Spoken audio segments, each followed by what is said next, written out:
اگر آپ خلیفہ بن جائیں تو مجھے کیا انعام دیں گے؟ شہزادے امین نے کہا، مشیر خاص، میں تمہیں انعام میں مصر کی حکومت سونپ دوں گا۔ مشیر خاص نے بادشاہ اور ملکہ کے حضور پیش ہو کر شہزادے امین کا جواب پہنچا دیا۔ خلیفہ ہارون الرشید نے اس کے بعد مشیر خاص کو حکم دیا کہ اب شہزادے مامون کے پاس جاؤ اور یہی سوال دہراؤ، پھر مامون جو جواب دے اس سے ہمیں آگاہ کرو۔ چنانچہ خلیفہ کے حکم پر مشیر نے شہزادے مامون کی خدمت میں پہنچ کر وہی سوال دہرایا جو اس نے شہزادے امین سے کیا تھا، یعنی اے شہزادے، اگر آپ خلیفہ بن جائیں تو مجھے کیا انعام دیں گے؟ شہزادہ مامون جو اس وقت کچھ لکھنے میں مشغول تھا اور روشنائی کی دوات اس کے سامنے رکھی تھی، جب شہزادے نے مشیر کی یہ بات سنی تو وہ غصے سے لال پیلا ہو گیا اور اس نے سامنے رکھی ہوئی روشنائی کی دوات مشیر خاص کے منہ پر دے ماری اور کہا، اوئے بدبخت، تو مجھ سے میرے باپ کی موت کی بات کرتا ہے، خدا نہ کرے میں ان کے بعد بھی زندہ رہوں۔ مشیر خاص نے خلیفہ اور ملکہ کے روبرو پیش ہو کر جو واقعہ پیش آیا جوں کا توں بیان کر دیا۔ خلیفہ ہارون الرشید نے ملکہ زبیدہ کی طرف دیکھ کر کہا، ملکہ عالیہ، اب آپ کیا کہتی ہیں؟ ملکہ زبیدہ نے جواب میں شرمندہ ہو کر سر جھکا لیا۔ حکیم لقمان اپنی عقل مندی اور دانائی کی وجہ سے بڑی شہرت رکھتے تھے۔ کہتے ہیں کہ ایک بار حکیم لقمان ایک ندی کے کنارے کنارے چلے جا رہے تھے کہ راستے میں ایک مسافر نے انہیں روک کر پوچھا، ارے بھائی، کیا آپ مجھے یہ بتا سکتے ہیں کہ میں یہاں سے شہر کتنی دیر میں پہنچ جاؤں گا؟ حکیم لقمان نے مسافر کی بات کا کوئی جواب نہ دیا اور چلتے رہے۔ مسافر نے یہ سوچ کر کہ شاید اس شخص نے میری بات سنی نہ ہو یا پھر سمجھی نہ ہو، دوبارہ اپنا سوال دہرایا، جناب، مجھے یہاں سے شہر جانے میں کتنی دیر لگے گی؟ لقمان نے اس مرتبہ نہایت دھیمے لہجے میں کہا، اپنی راہ لو۔ مسافر نے حیران ہوتے ہوئے پھر پوچھا، بھائی صاحب، میں نے آپ سے ایک سوال کیا ہے، شاید آپ نے سنا نہیں۔ میں ایک تھکا ماندہ مسافر ہوں اور مجھے شہر جانا ہے۔ شہر یہاں سے کتنی دور ہے اور مجھے شہر تک پہنچنے میں کتنی دیر لگے گی؟ حکیم لقمان نے پھر وہی جواب دیا، میاں، میں تم سے کہہ تو رہا ہوں کہ جاؤ اپنی راہ لو۔ مسافر لقمان کا جواب سن کر سیخ پا ہو گیا، لیکن اس نے خود پر قابو پایا اور دل میں سوچا، کتنا عجیب شخص ہے، مفت ہاتھ آئی نیکی پر بھی آمادہ نہیں، شاید اس کا دماغ خراب ہے۔ یہ سوچ کر مسافر نے لقمان سے کچھ نہ پوچھنے کا ارادہ کیا اور شہر کی جانب چل پڑا۔ ابھی کچھ ہی دور گیا ہوگا کہ پیچھے سے حکیم لقمان کی آواز آئی، مسافر سنو، تم 2 گھنٹے تک شہر پہنچ جاؤ گے۔ لقمان کی آواز سن کر خود بخود مسافر کے قدم رک گئے۔ اسے بڑی حیرت ہوئی اور وہ الٹے قدموں سے لقمان کے پاس آیا۔ اس نے جناب لقمان سے دریافت کیا، بھائی، جب میں نے تم سے بار بار پوچھا کہ میں شہر کتنی دیر میں پہنچوں گا تو تم نے کوئی جواب نہ دیا، اور اب جب کہ میں آپ سے مایوس ہو کر اپنی راہ پر چل دیا تو تم نے پیچھے سے صدا دی کہ میں 2 گھنٹوں تک شہر پہنچ جاؤں گا۔ یہ کیا بات ہوئی؟ حکیم لقمان نے مسکراتے ہوئے جواب دیا، اے مسافر، جب تم مجھ سے بار بار اپنا سوال دہرا رہے تھے اس وقت تم کھڑے تھے اور مجھے معلوم نہ تھا کہ تمہارے چلنے کی کیا رفتار ہے۔ پھر بعد میں جب تم چل پڑے تو میں نے اندازہ لگا لیا کہ تم جس رفتار سے جا رہے ہو تو تمہیں شہر پہنچنے میں کم از کم 2 گھنٹے ضرور لگ جائیں گے۔ حکیم لقمان کی بات سن کر مسافر بڑا متاثر ہوا اور دل ہی دل میں لقمان کی دانائی کی تعریف کرتے ہوئے شہر کی طرف چل پڑا۔ قدیم زمانے کی بات ہے کہ ملک خراسان پر ایک بادشاہ حکومت کرتا تھا جو بے حد نیک، رحم دل اور خدا ترس بادشاہ تھا۔ اسے دنیا کی ہر نعمت اور آسائش حاصل تھی، لیکن اس کے باوجود وہ نہایت سادہ زندگی بسر کرتا تھا۔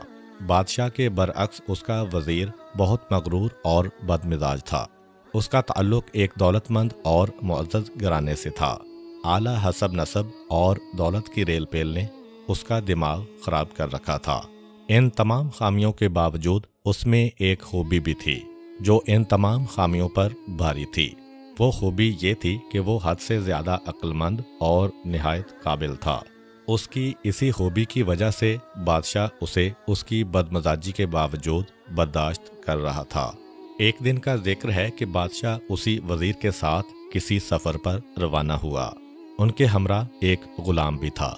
وہ تینوں اپنے اپنے گھوڑوں پر سوار تھے۔ جب وہ ایک صحرا سے گزر رہے تھے تو اچانک زبردست طوفان نے انہیں گھیر لیا اور وہ ایک دوسرے سے جدا ہو گئے۔ کچھ دیر بعد طوفان تھما تو انہوں نے ایک دوسرے کو تلاش کرنا شروع کیا۔ سب سے پہلے غلام نے اپنے سے کچھ فاصلے پر ایک جھونپڑی دیکھی۔ جب وہ وہاں پہنچا تو اسے ایک اندھا فقیر بیٹھا دکھائی دیا۔ غلام نے اس سے پوچھا، اے اندھے، کیا اس طرف سے کوئی سوار گزرا ہے؟ اندھے فقیر نے جواب دیا، بھائی مجھے تو کسی کی آہٹ سنائی نہیں دی۔ غلام یہ سن کر آگے چل دیا۔ تھوڑی دیر بعد وزیر کا ادھر سے گزر ہوا۔ اس نے دیکھا کہ ایک اندھا شخص بیٹھا ہوا ہے۔ اس نے بھی پوچھا، او فقیر، کیا ادھر سے کوئی سوار گزرا ہے؟ فقیر نے کہا، ہاں، ایک غلام جو گھوڑے پر سوار تھا کچھ دیر پہلے یہاں سے ہو کر آگے گیا ہے۔ دلاور خان بھی اندھے فقیر کا جواب سن کر آگے بڑھ گیا۔ کچھ ہی دیر گزری تھی، اتفاق سے بادشاہ بھی وزیر اور غلام کو ڈھونڈتا ہوا ادھر آ نکلا۔ اس نے جب فقیر کو دیکھا تو اپنے گھوڑے سے اتر کر فقیر کے پاس آیا اور بڑے ادب سے پوچھا، شاہ صاحب، کیا آپ کو معلوم ہے ادھر سے کوئی سوار گزرا ہو؟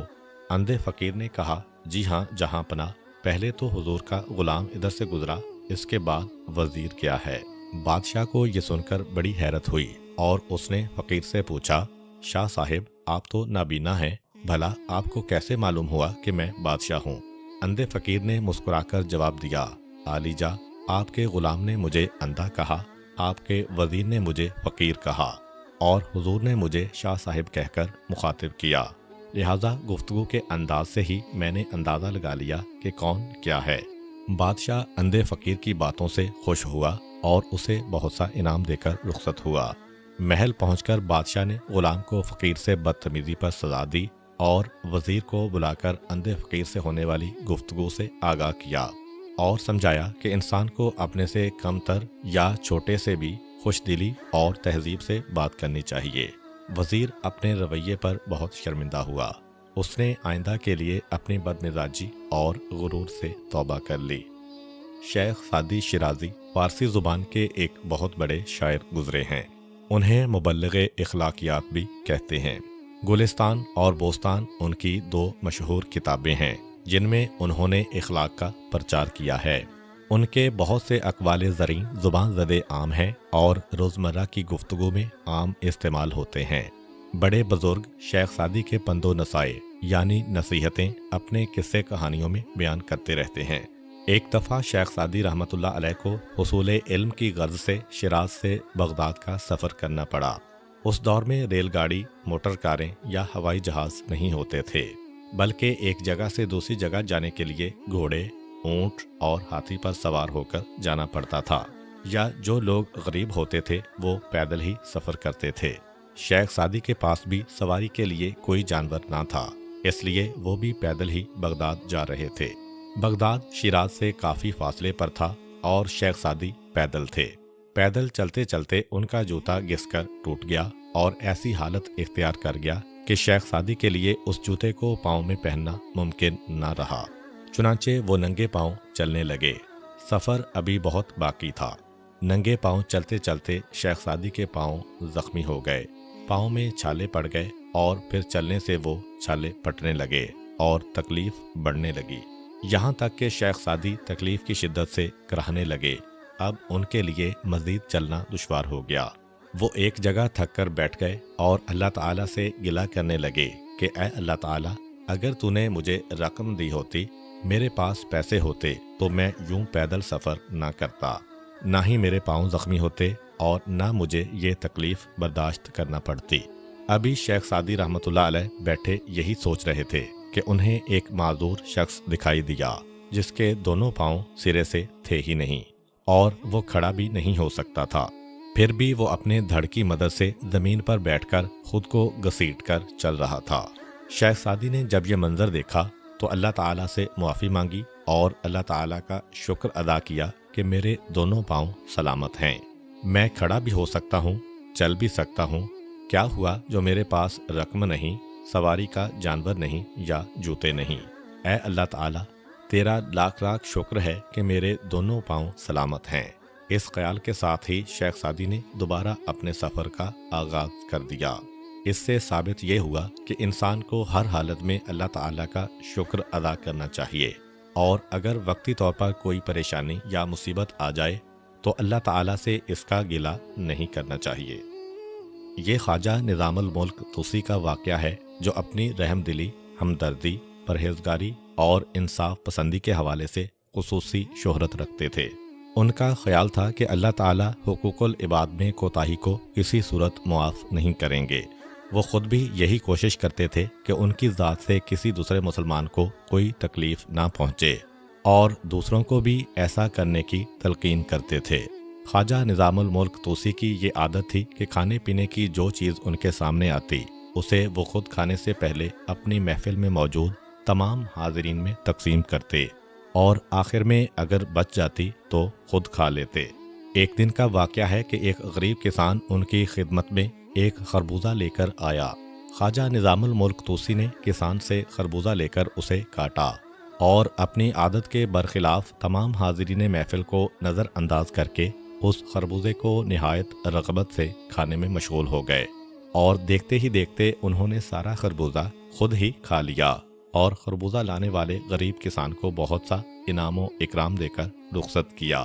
نظام الملک طوسی کی محفل میں بیٹھے تمام لوگ اس واقعہ پر حیران تھے کہ اس سے پہلے تو کبھی نظام الملک نے ایسا نہیں کیا تھا، لیکن حاضرین میں سے کسی کی یہ مجال نہ تھی کہ ان سے اس کی وجہ دریافت کرتا۔ جب محفل برخاست ہوئی تو خواجہ نظام الملک طوسی کے ایک قریبی دوست سے نہ رہا گیا، اور اس نے ان سے پوچھ ہی لیا، یا خواجہ، آج سے پہلے ایسا کبھی نہیں ہوا کہ کھانے کی کوئی چیز آپ کے سامنے آئی ہو اور آپ نے اسے پہلے حاضرین میں تقسیم نہ کیا ہو، لیکن آج اس کے برعکس آپ نے خربوزہ کسان سے لیتے ہی اسے بڑی رغبت سے خود ہی کھا لیا۔ حاضرین نے اس بات کو محسوس کیا ہے، آخر اس کی کیا وجہ تھی؟ خواجہ نظام الملک نے اپنے اس دوست کو بتایا کہ جب میں نے خربوزہ لوگوں میں تقسیم کرنے کی غرض سے کاٹا تو مجھے محسوس ہوا خربوزہ کڑوا ہے، اور جب میں نے اسے چکھا تو خربوزہ واقعی انتہائی کڑوا نکلا۔ اگر میں وہ کڑوا خربوزہ لوگوں میں تقسیم کر دیتا تو مجھے خدشہ تھا کہ لوگ خربوزے کی تلخی کا اظہار کر دیتے یا اسے منہ سے اگل دیتے، اور اس سے غریب کسان کی دل شکنی ہوتی۔ کیونکہ میں ایسا نہیں چاہتا تھا، اس لیے میں نے وہ سارا خربوزہ خود کھا لیا۔ نظام الملک طوسی کا وہ دوست ان کی بات سے بہت متاثر ہوا۔ بعض جگہوں پہ یہ واقعہ حکیم لقمان کے حوالے سے بھی بیان کیا جاتا ہے۔ سلطان محمود غزنوی کی وفات کے بعد اسلامی سلطنت کا شرازہ بکھرنے لگا تو ایک عظیم انقلاب کے ذریعے سلجوقیوں کی حکومت قائم ہوئی، جس سے اسلامی تاریخ میں ایک نئے باب کا اضافہ ہوا۔ پہلے سلجوقیوں نے خراسان کو فتح کر کے اپنی حکومت قائم کی، اور پھر دیکھتے ہی دیکھتے پورے ایران و عراق پر سلجوقیوں کی مضبوط حکومت قائم ہو گئی۔ سلجوقی بادشاہوں نے مسلمانوں کو ان کا کھویا ہوا وقار واپس دلایا۔ ان سلجوقی حکمرانوں میں تغرل بیگ، علب ارسلان، سلطان سنجر اور ملک شاہ سلجوقی کے نام قابل ذکر ہیں۔ یہ واقعہ ملک شاہ سلجوقی کے دور سلطنت کا ہے کہ ایک دن ملک شاہ سلجوقی کے دائیں پاؤں میں اچانک موچ آ گئی۔ وہ تکلیف کی شدت سے بہت پریشان تھا، اور اس تکلیف کی وجہ سے حکومتی امور انجام دینے کے قابل نہ رہا۔ دربار کے تمام امیر اور وزیر حکومت کے کام رک جانے اور بادشاہ کے پاؤں کی تکلیف کی وجہ سے پریشان تھے۔ ایک وزیر کے کہنے پر سلطان ملک شاہ سلجوقی نے اپنے ایک خاص اور ماہر حکیم عمر خیام کو ایک خط لکھوایا کہ میرے پاؤں میں موچ آ گئی ہے اور میں سخت تکلیف میں ہوں، جس کی وجہ سے سلطنت کے تمام امور رک گئے ہیں، اس لیے تم فوراً دربار میں حاضر ہو جاؤ۔ عمر خیام جو نہ صرف ایک حکیم تھا بلکہ مشہور منجم، ریاضی دان اور بلند پایا شاعر بھی تھا، اس وقت ریاضی کے کسی پیچیدہ مسئلے میں الجھا ہوا تھا۔ وہ فوراً دربار میں ملک شاہ سلجوقی کے علاج کی غرض سے نہیں جا سکتا تھا۔ دوسری طرف وہ بادشاہ کی ناراضگی سے بھی خوفزدہ تھا، چنانچہ وہ اس سوچ میں پڑ گیا کہ کوئی ایسی تدبیر کرے کہ اسے دربار میں بھی نہ جانا پڑے اور بادشاہ بھی ناراض نہ ہو۔ تھوڑی دیر میں اس کے ذہن میں ایک ترکیب آ گئی۔ اس نے اپنی عقل مندی سے کام لیتے ہوئے جواب میں ملک شاہ سلجوقی کو لکھ بھیجا، بادشاہ سلامت، امور سلطنت کی انجام دہی میں آپ پاؤں کی بجائے سر کو استعمال کریں۔ ایسا کرنے سے آپ سلطنت کے کام بھی سر انجام دے سکیں گے اور آپ کے پاؤں کا علاج بھی ہو جائے گا۔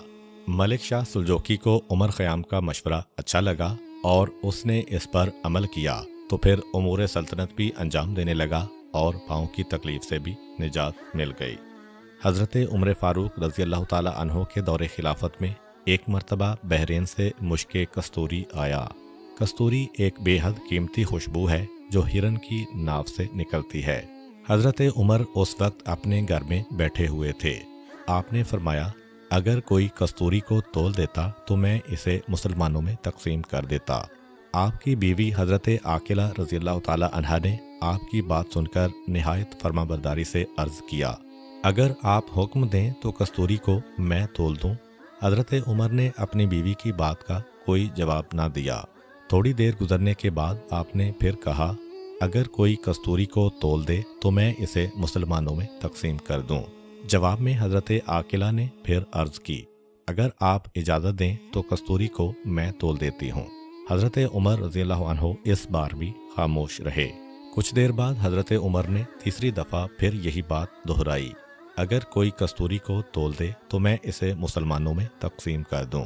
جواب میں حضرت عاقلہ نے پھر عرض کیا اے مسلمانوں کے خلیفہ اگر آپ اجازت دیں تو کستوری میں تول دیتی ہوں۔ اس مرتبہ حضرت عمر نے ارشاد فرمایا اے عاقلہ مجھے یہ بالکل پسند نہیں کہ تم جب کستوری کو تولنے کے لیے ترازو کے پلڑوں میں رکھو تو یہ تمہارے ہاتھوں سے لگتی رہے اور جب ہمارے حصے کی کستوری ہمیں ملے تو اس میں تمہارے ہاتھوں سے لگی ہوئی کستوری بلا تقسیم ہمارے حصے میں آ جائے۔ میرے نزدیک یہ بھی ایک طرح کی بددیانتی ہوگی۔ ناظرین، اگر ہمارے حکمران اور عوام آج بھی اس سوچ کو اپنا لیں تو پھر کسی کو کسی سے کوئی شکایت پیدا نہ ہو اور ہمارا معاشرہ ایک مثالی معاشرہ بن جائے۔ امید کرتا ہوں کہ آپ کو آج کی ویڈیو اچھی لگی ہوگی۔